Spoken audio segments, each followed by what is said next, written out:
So it's about 2:01. We'll try to get started here. So it looks like we're recording, we're on board. People have used the chat feature. If you do have some noise going on in the background, feel free to mute yourself.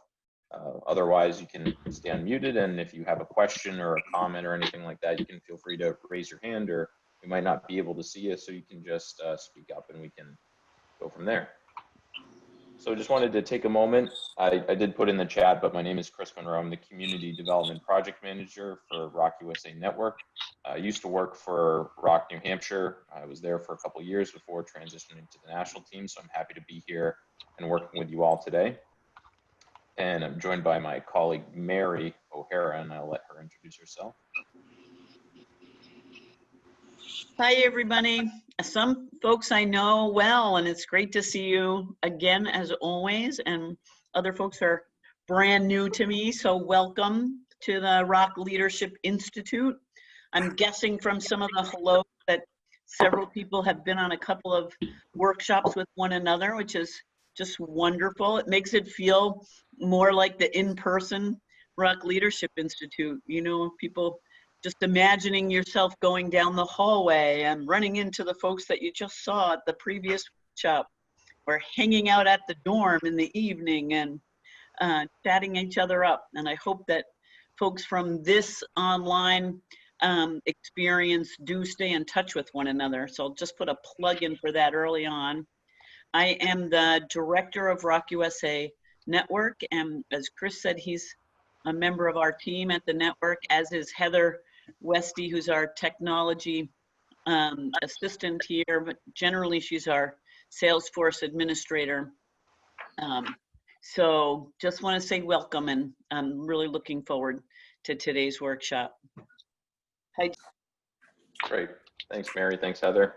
So as you can see from the screen, if you're able to look at it, the workshop today is managing your property manager.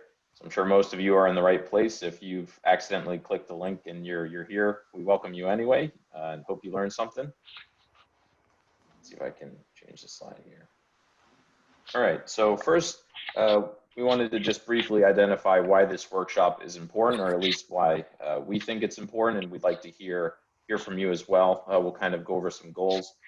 But this workshop is important so you can really understand why the property manager is the cooperative's most important vendor, kind of how that relationship between the board, between the membership and the property manager is incredibly important, and the different components of that dynamic and how you can sort of manage that. We also want to sort of identify how the relationship with your property manager directly impacts your members' experience. So whether that's in rules enforcement or rent collection or any sort of thing you can imagine, sort of explore that a bit. Property manager also allows the board to focus on governance and community development. So, you know, the board doesn't necessarily have the time, nor should it, to go out and handle rent collection. We don't think that that would be a good use of the board's time, and it can create a lot of conflict. It's important for the board and for committees and the membership to be able to focus on community development and sort of the upper level pieces of what a cooperative is, whereas the day-to-day business is handled by the property manager and takes a brunt of that work. Having a property manager also protects the cooperative from liability, fair housing issues. So your property manager may be assisting the board or a committee with tenant screening.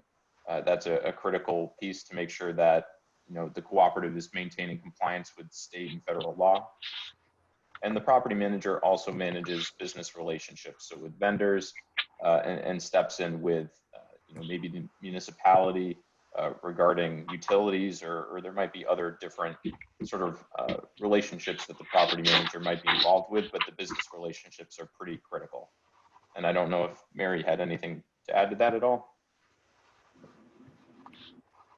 I think just, you know, the most important thing of all is that whether you have a good property management manager or managing firm is probably the most impactful on how members experience resident ownership.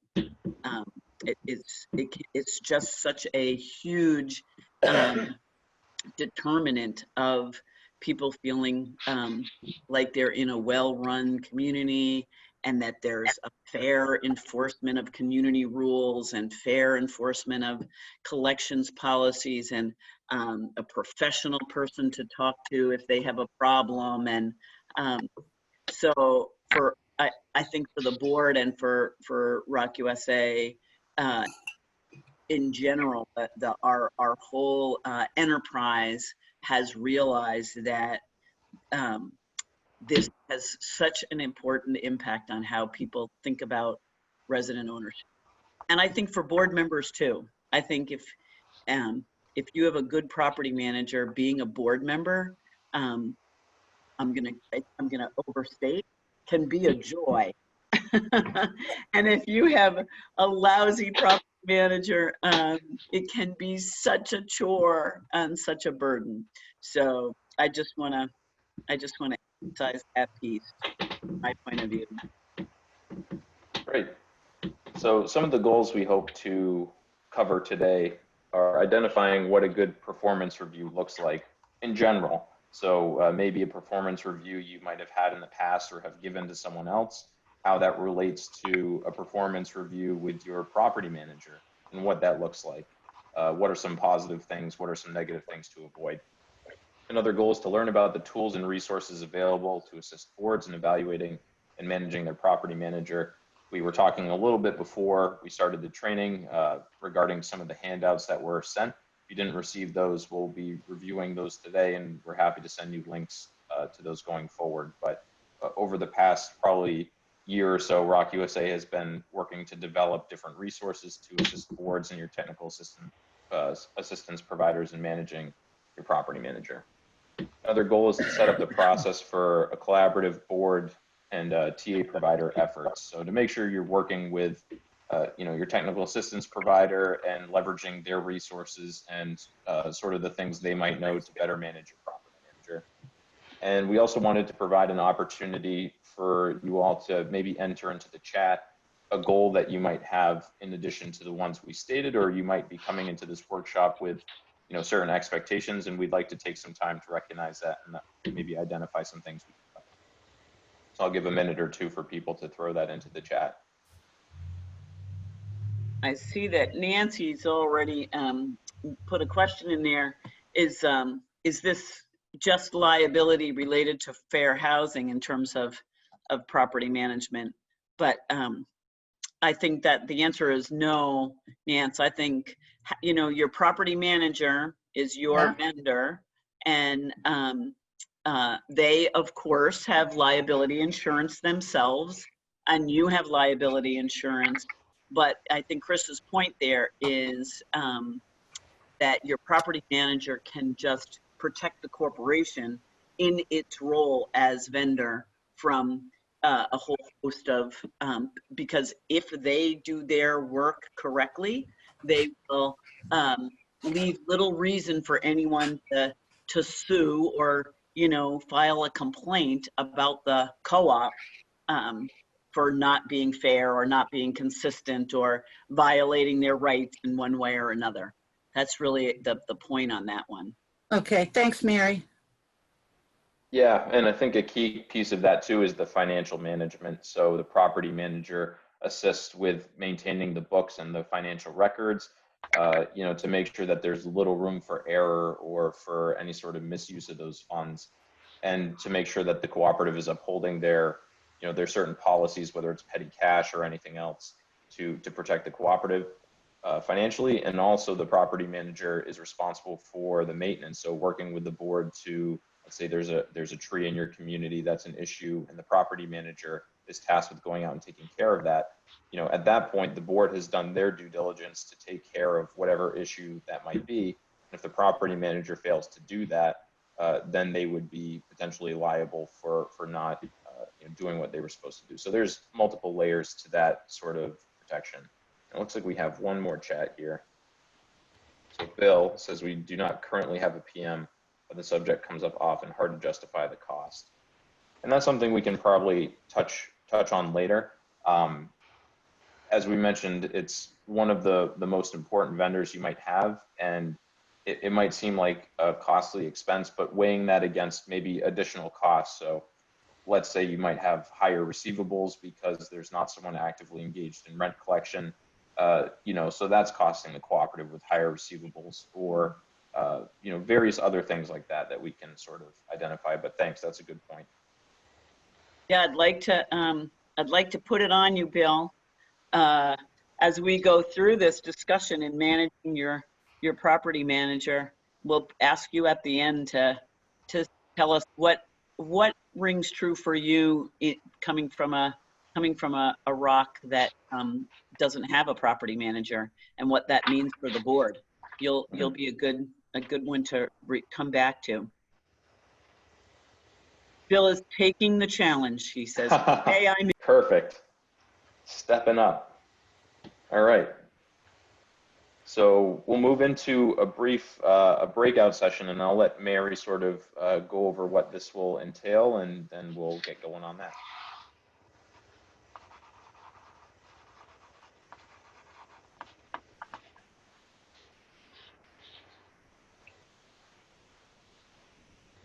Mary, you're on mute. I'm mute. I was gonna say, did we lose her? Thank you. Sorry about that. I was just saying that for folks who have been in classes before, how many have been in a breakout room before? Nancy, Jean, no. Debbie, yes. Carol, Diane, okay. And Dorothy, Dottie says she has as well. So for those who have not been in a breakout room, we're gonna electronically put smaller groups of you together to have your own discussion and do some work. And then come back to this big group, and we'll debrief what has happened in the small groups. Trying to replicate what we do in person. Doesn't come off quite as good as when we're all in person and we break into small groups, but it definitely is, from what I understand and my own experience with it, it's been very good. So here's what's gonna happen I have a couple of questions before we do this, sending you off into the small group. Just by show of hands in the, what I'm gonna do is, Chris, can you stop sharing for a moment? Yep. All right, so we get a bigger view. Everybody who here has been in a job where you've been the supervisor and had to give somebody you're supervising a performance evaluation? Anybody? Couple of folks. Carol, Diane, Deb, okay. How about you've been in a job where you've had a supervisor and they have done a performance evaluation with you? So yeah, almost everybody has had that experience, or one of those two experiences. And we're gonna ask people in the breakout rooms to draw on that experience and give us some understanding of what was good about your experience, what you thought was bad, what you would have changed, what you thought was effective, that kind of situation. So we're gonna take the next 10 minutes, and I'm gonna post a set of questions in the chat. I'll just read them here real quickly so everybody knows what they are. And then Chris is gonna hit a button, and you're all gonna find yourselves in a smaller group to talk these things over. The one thing that I'll ask is that choose somebody from your group to take notes, to be the recorder, so that when we come back together, they can report out on some of what was talked about in the group. So when you're sitting there, first question is, what was good about the performance review that you were involved in? What did you like? Not a hard question, just make a list. What was good about it? What was lousy? What didn't you like? What was unfair or didn't make sense to you, or hard to hear? And then the next question is, after the performance review, if you think back to it, what do you think had the most effect on you and how you worked after having this performance review? Or if you were the person doing the review, what do you think had the most effect on the person that you were evaluating? Again, just take people's thoughts and make a list, and we'll come back and discuss. If you have enough time, I'm going to ask you to do a little discussion around what action you think a supervisor can take if someone is not doing a good job. What kind of action would you take if they're doing a good job on some things, but they're not doing a good job on others? And what are the actions that are available to you if they're doing a great job when you do a performance review? So that last one is just if you have time. I'm going to post these in the chat so you'll be able to see them while you're in your small group. And Chris will give you a 2-minute warning when we're about to come back into the big group, so you can make sure whoever is the recorder got down, you know, what you wanted them to put down. Anybody have any questions on any of this?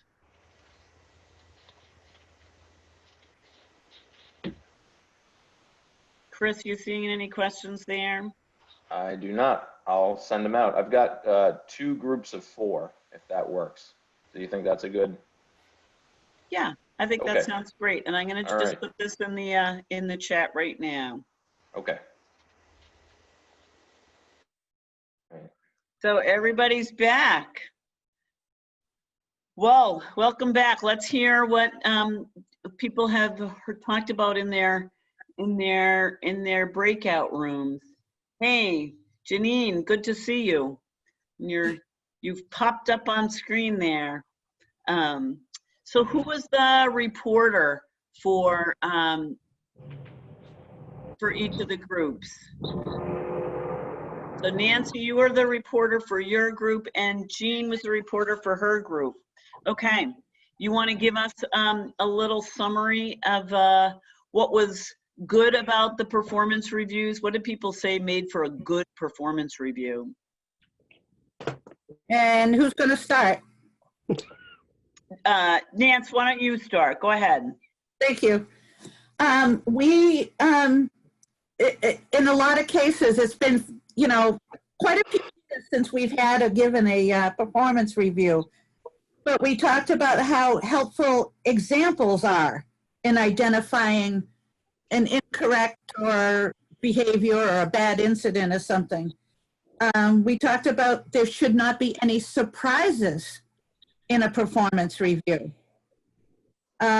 We acknowledged that they can be intimidating, and we liked that constructive criticism was given, not just that, you know, you're really bad at this. Constructive criticism and then opportunities for training that would, you know, help us to improve ourselves. Wow, that is a great list. So examples, no surprises, meaning that the expectations were fairly communicated up front so that the person being reviewed did not get any surprises. And that offering training as a way to deal with those areas, that things where you were given some areas for improvement. Did I miss anything? Wow. I don't believe so. Great, those are great. Jean, how about you? What did you get on that first one? Honestly, Mary, I'm not sure we did the first one. I think we went right to the second one by the time we got everybody together in the group. Okay, well, let's just go to the second one with you first, and then we'll come back to Nancy, and we'll talk about afterwards how this applies to you know, doing performance reviews with your property manager, because I think there's a lot of connections there. So tell us what was lousy. What did people not like in their performance reviews? The big thing was giving an overall review rating, the same rating for everyone. A 1 to 10, or, you know, everybody's getting a 5 this year. That we're not doing 10s. You just get that. That's all there is to it. it leaves a bad feeling. It makes the person feel like, why bother doing any more if all I'm going to get is a 5? I'm not going to be recognized for it. I'm not going to push to do anymore. Yep. So nothing specific to their performance at all. Right. Yep. Yep. Anything else that people didn't like or they felt was unfair or? It was impersonal. Impersonal. Yep. Impersonal, and some were based on things that they didn't know, that wasn't part of their job. And rather than saying, you know, we love what you're doing over here, you're doing great here, we'd love you to expand a little bit and learn this part, it was, you fail on this part because you don't know it. Yeah. So that goes right to the no surprises. Right, the training and Yeah.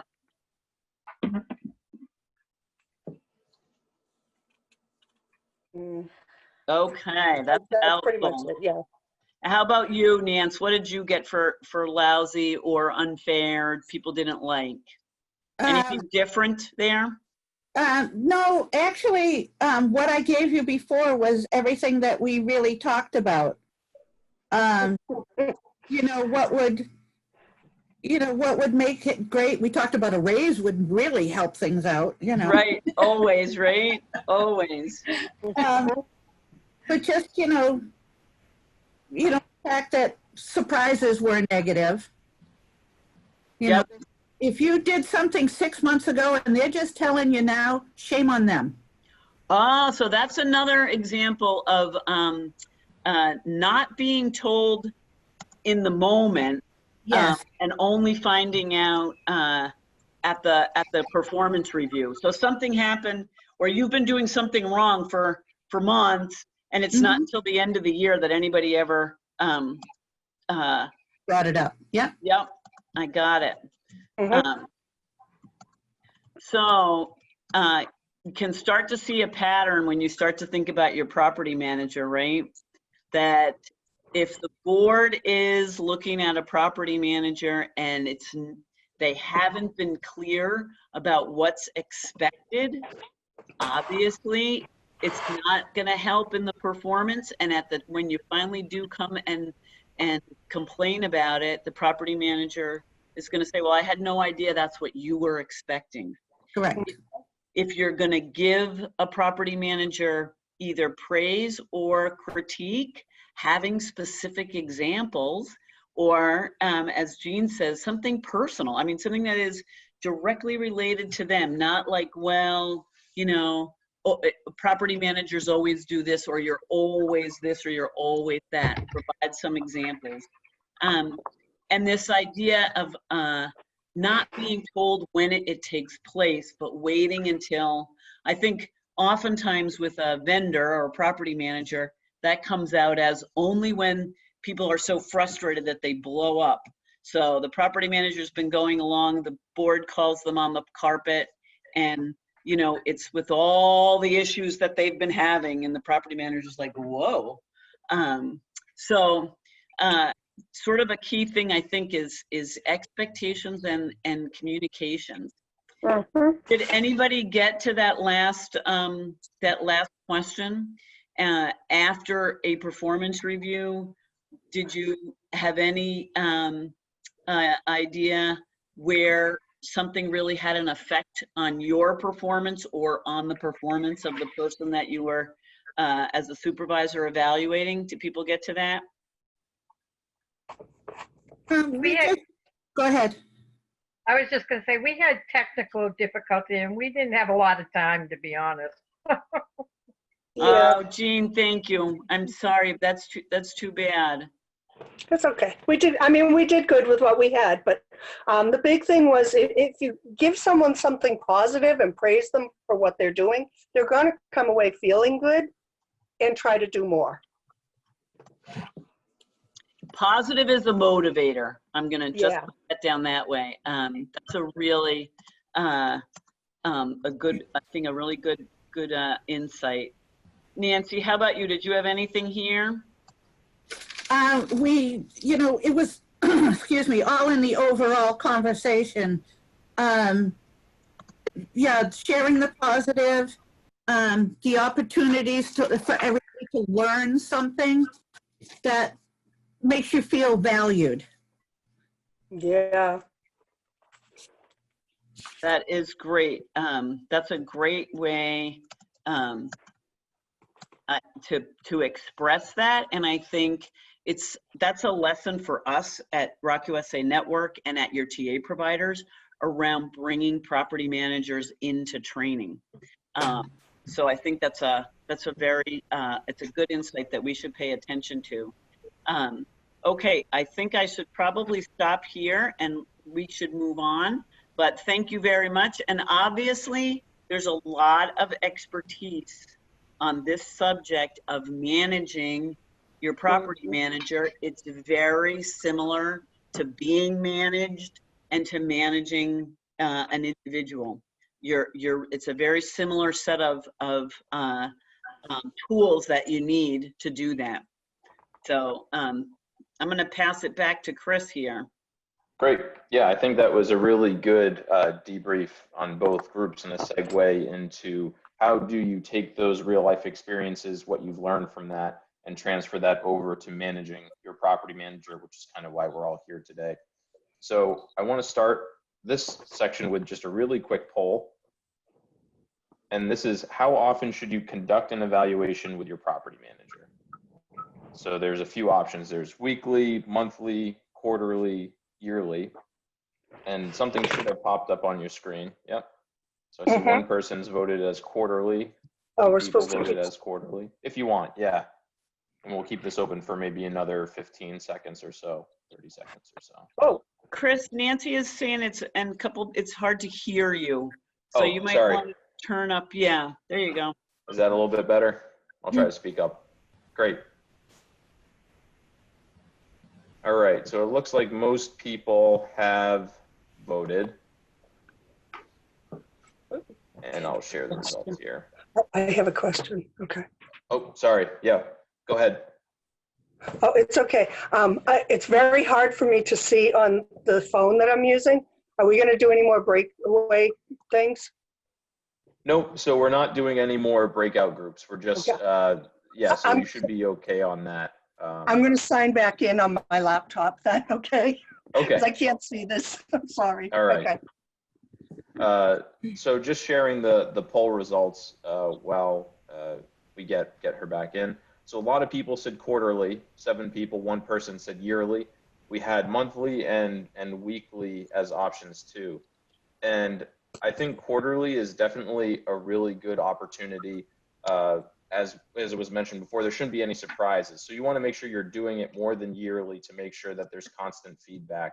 But even on a monthly basis, you as a board should be meeting about monthly. The property manager doesn't necessarily have to be there, but it's good to keep on the agenda. What are some things that we're noticing with the property manager? Did rules enforcement go really well last week? Are there some issues with the financial this month? And keeping that in the rotation, so that way it's a constant piece of conversation. So there's always a little bit of feedback. But on a quarterly basis, probably a good idea to sit down with a property manager, have them come to your board meeting specifically to talk about, what are some of the really good things they're doing, and what are some things that you might see that could use some improvement, or could they be brought in to do a training with ROC USA or with your TA provider to sort of develop that capacity. So carrying over from the breakout group, I think communication is key, and that's what both groups had talked about, and consistency, and making sure that there aren't any surprises, but also focusing on deliverables. So what are some things that could be improved? What are some things that can remain the same? What are some things that are going really well? So with that, we want to talk about some tools that we've developed that might be useful to you as a board or to your TA provider in working with you. So the matrix was referenced before. Another important document is the contract. So, show of hands quickly, how many people have read their property management contract with their property manager in the past couple months? So I see a couple hands. you know, I'm sure people review it on a yearly basis, but sorry, Mary, did you have your hand up? Yeah, could you just stop sharing, Chris, and Oh, yep. I'll jump in there just so we can, there you go. So as we're talking, Mary will pull up some of these documents to just show that you have these resources, but the contract is a resource that you have in hand immediately. You don't have to go online to access that. You should have that, a copy that you can look at the board level on a monthly basis or quarterly basis, definitely a yearly basis, especially some contracts have a performance-based increase in them, you know, or every year the cost will go up 1% or 2% or what have you. And this is a good way to sort of justify that or to push back and say, well, there's some things that, you know, we noticed that have gone well, but there are some areas of improvement. So we'd like to discuss or negotiate that yearly increase. So in the event that, you know, let's say you're working with a property manager for the first time, or you might be transitioning, or you might want something to compare your current contract with. We do have a template property management contract online that you all have access to, and you can take some time. It's a little bit lengthy, but it includes really all of the best practices that we found, you know, regarding financial reporting, rules enforcement, community maintenance. You know, it has a component in there, so it says if you're going to be sending something to the lender, or you're going to be sending something to a certain party, it specifies who will be receiving what, when, and how, which is really important. Collections is in there. So it's a bit of a lengthy document. We won't really get into it word for word, but we do, you know, advise that you look, or, you know, work with your TA provider and looking over this and maybe comparing your contract to this. Maybe it's a lot shorter. What could be missing? Maybe there's some things missing in this that you notice in your contract and you'd like to see added to this template. We'd be happy to do that as well. So Nancy has a question. Is this in the management guide? So it's not in the management guide, Nance, but as Chris said, it's available in resources on myrocusa.org. So it would be in the same section on myrocusa.org as where the management guide is.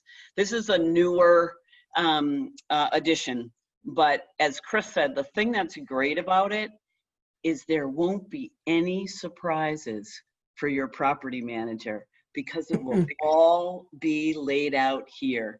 So often we have found that the contracts don't include the expectations, and both the property manager and the ROC are in a tizzy because you're supposed to do this. You never told me I was supposed to do that. Well, so this is a way of avoiding exactly what people talked about. Great. So I think the next document we can take a look at is the matrix. If you could pull that up, Mary. Just wanted to make sure. Okay. Nothing else in the chat right now. And let me do that.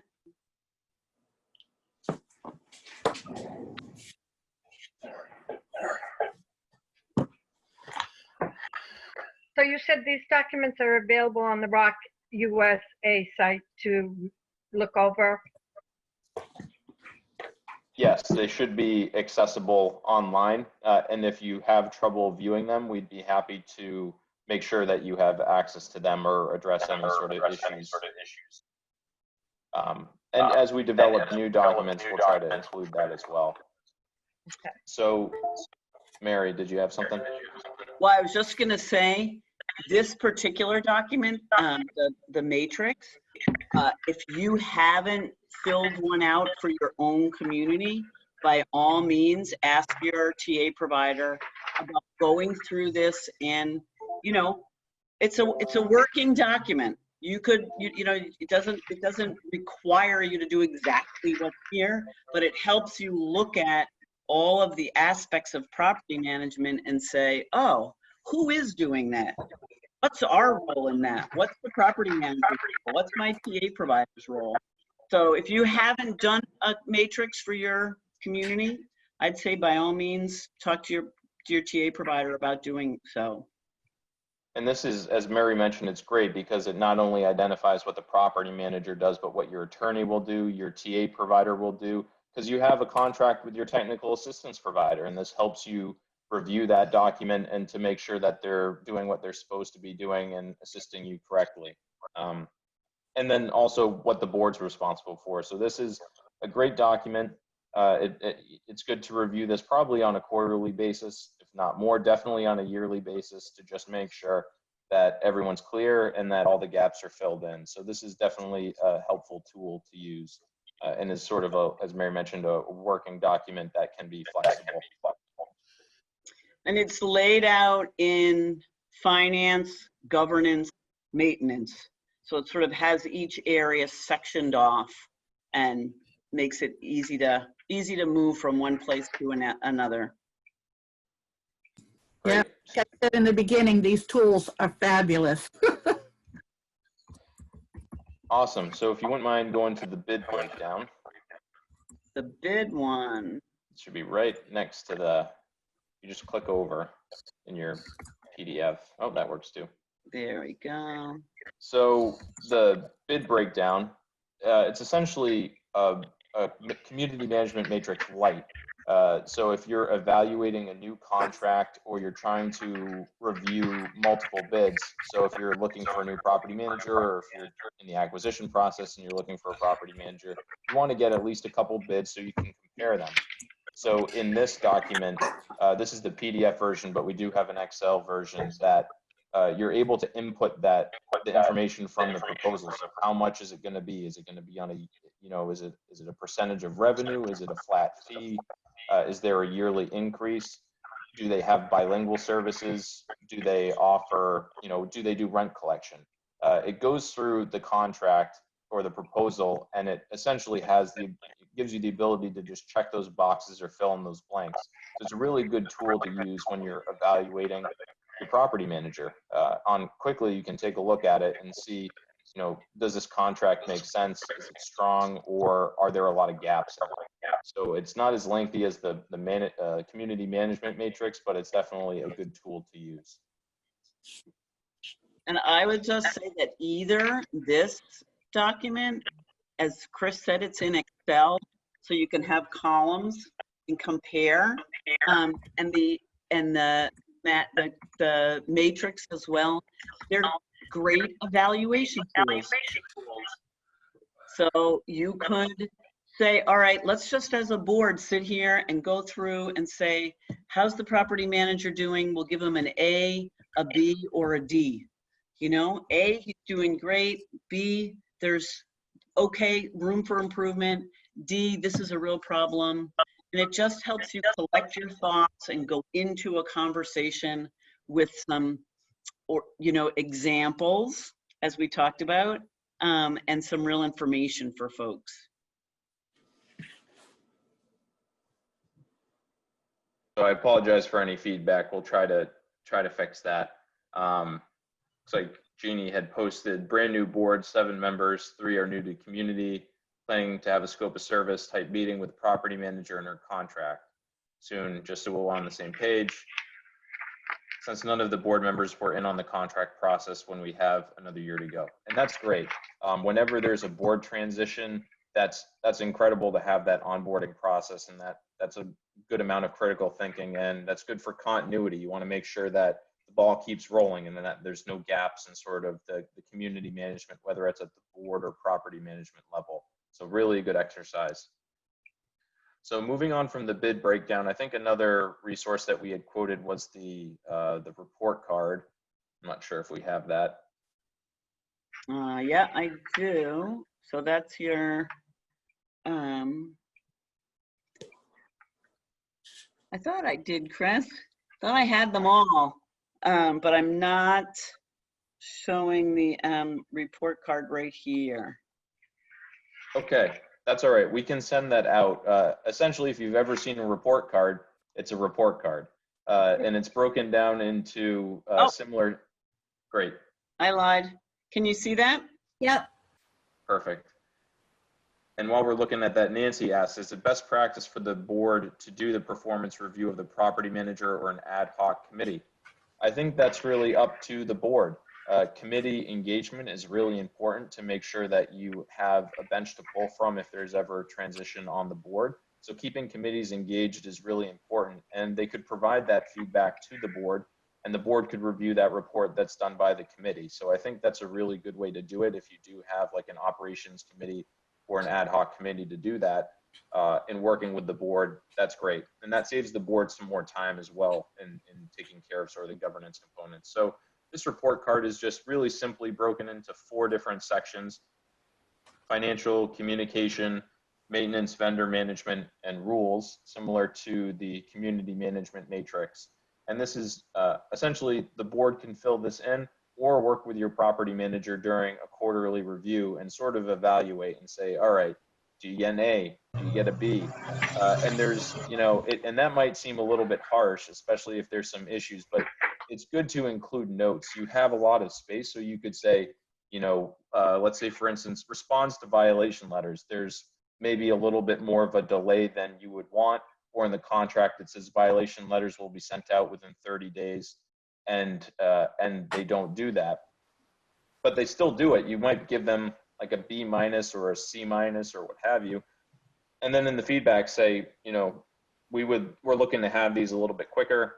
Is there something you need from the board that could quicken that process? Are we getting our votes turned around quick enough? Or are we advising you quick enough on the response that's needed? And it creates a good room for conversation. And it looks a little bit nicer if, let's say, there's another category on top where they have an A. That way they're not all Fs, so it makes for a little bit better of a conversation. My report cards used to be kind of all over the place. So, it's nice when one's pretty filled out with A's and B's and maybe a couple of room for improvement.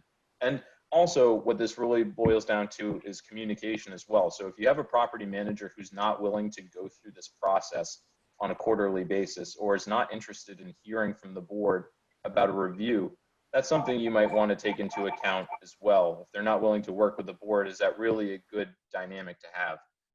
And then there was a chat question: is the report card available on My ROC USA? It's a recent document. We just put that together, but that will be available on My ROC USA.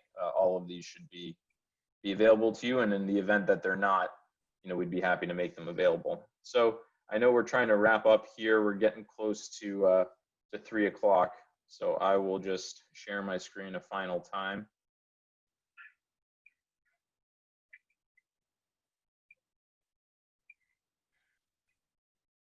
And we'll make that bigger.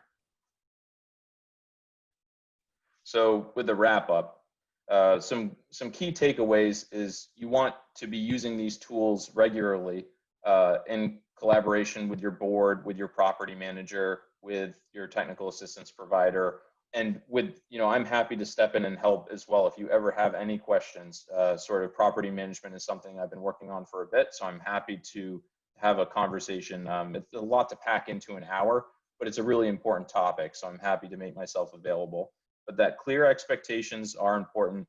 Consistency is important. So you're not having a review every quarter for 2 quarters, and then you don't have a review with your property manager for another year.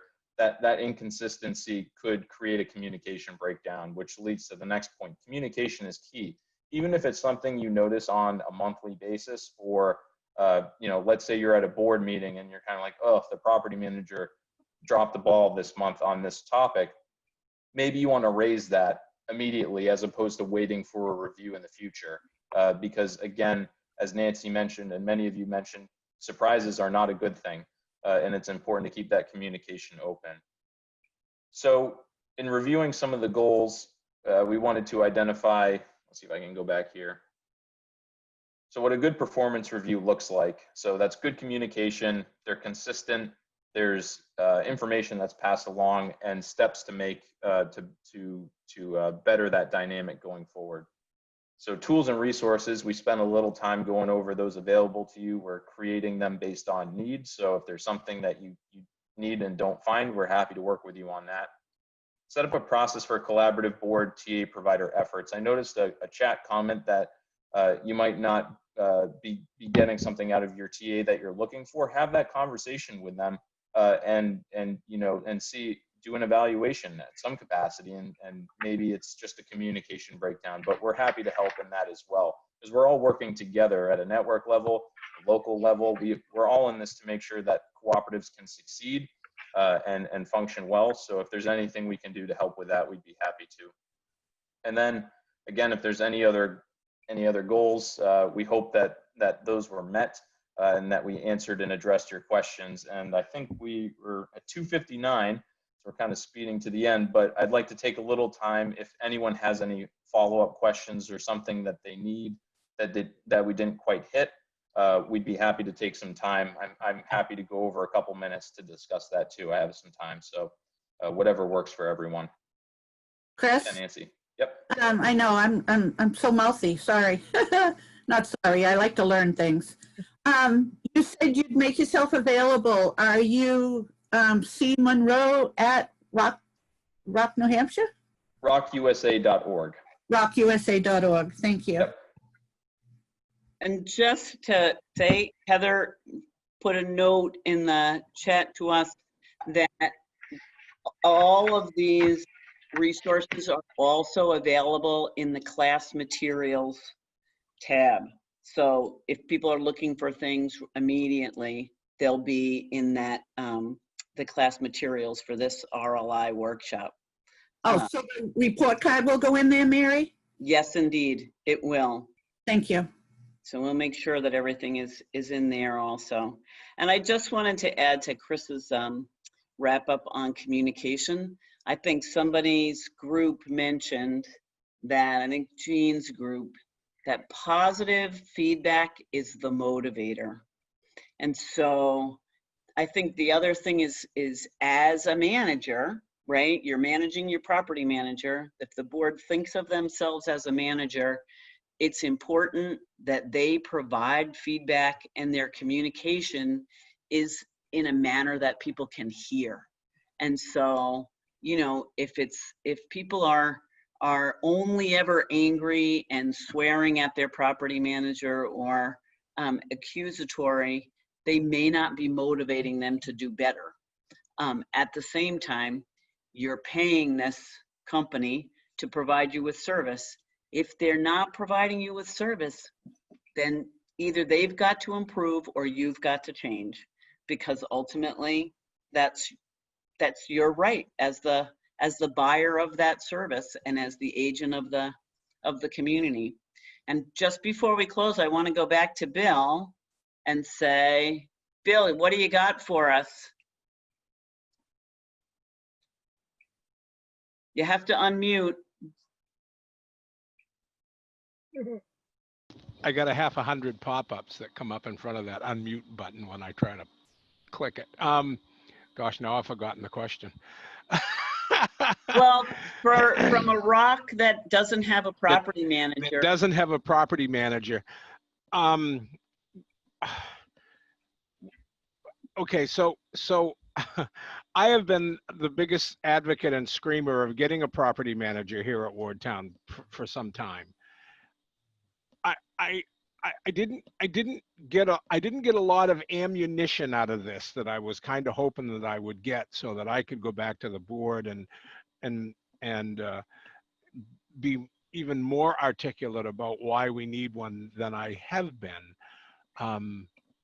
But I'm thinking that I got some help out of this, so that I will at least be ready to manage one when the time comes to have to do that. Is that a fair answer?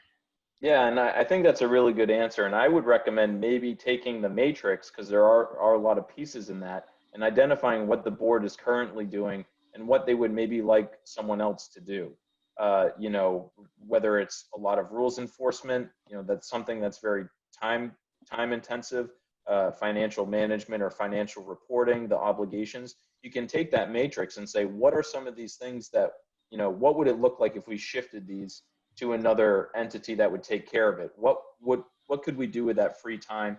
What could we do with those resources to maybe sort of, you know, free the board up, or whatever that conversation may look like. So that might be something to take back to, are those resources, and sort of identify what that would look like.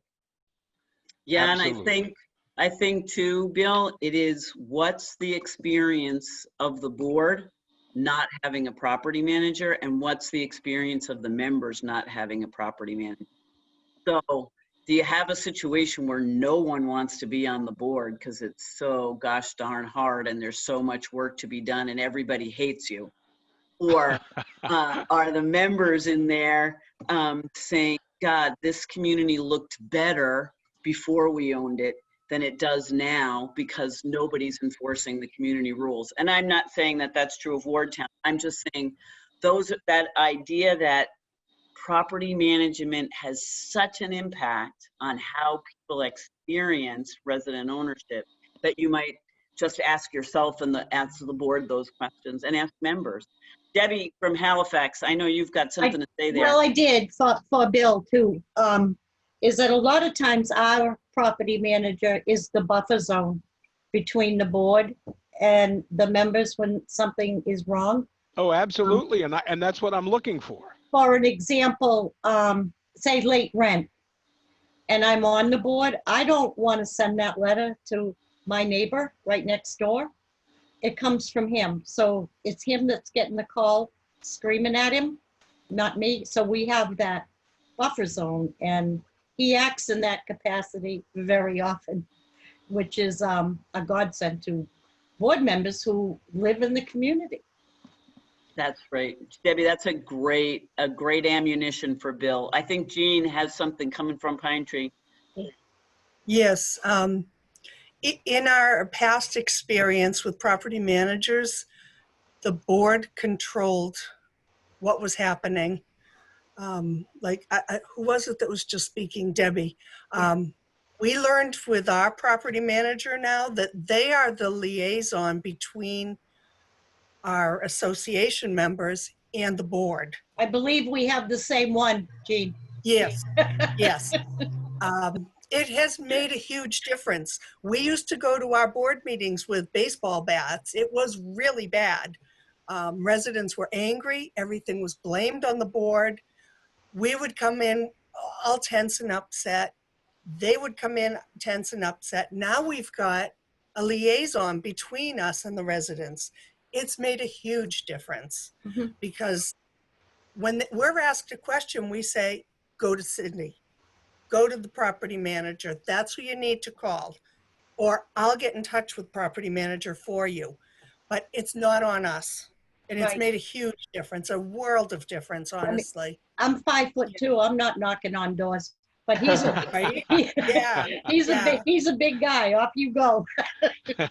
Yeah, but Yeah, I you're right. just Great, do thanks. think that it's important to remember that and realize that you want someone that is going to be the liaison between you and your association members. You don't want to control the association members and the board and the property manager.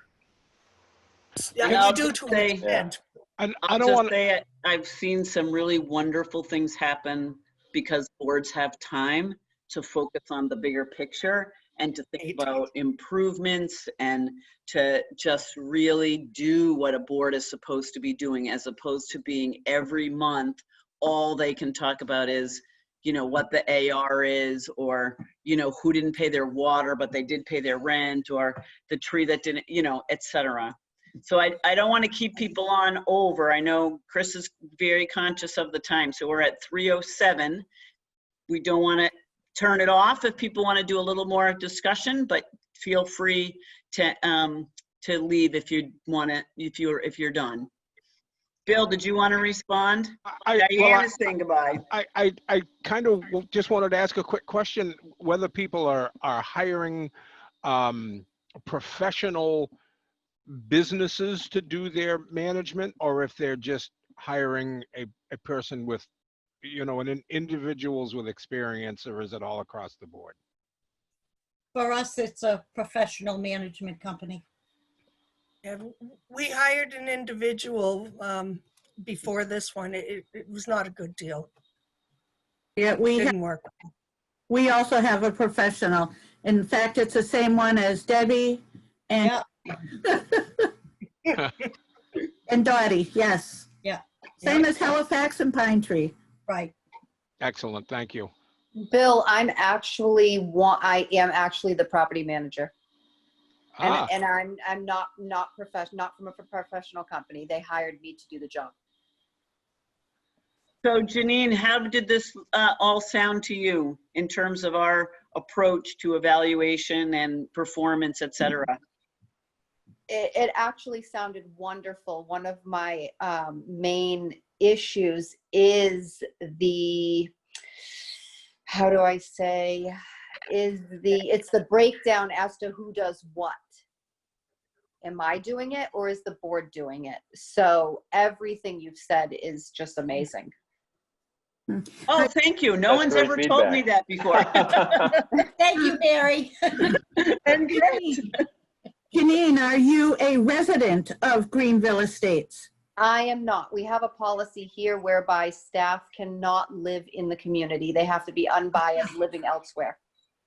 Oh, okay, thank you. You're welcome. That's a good policy. Janine, Yeah. did you come to the job with experience in property management? I did not. What was your experience in? You name it, I've done it. A little bit of everything. I've supervised, I've done, I have literally done every job in the book. Because I think, Bill, you're asking this question, and I know part of your question is about cost.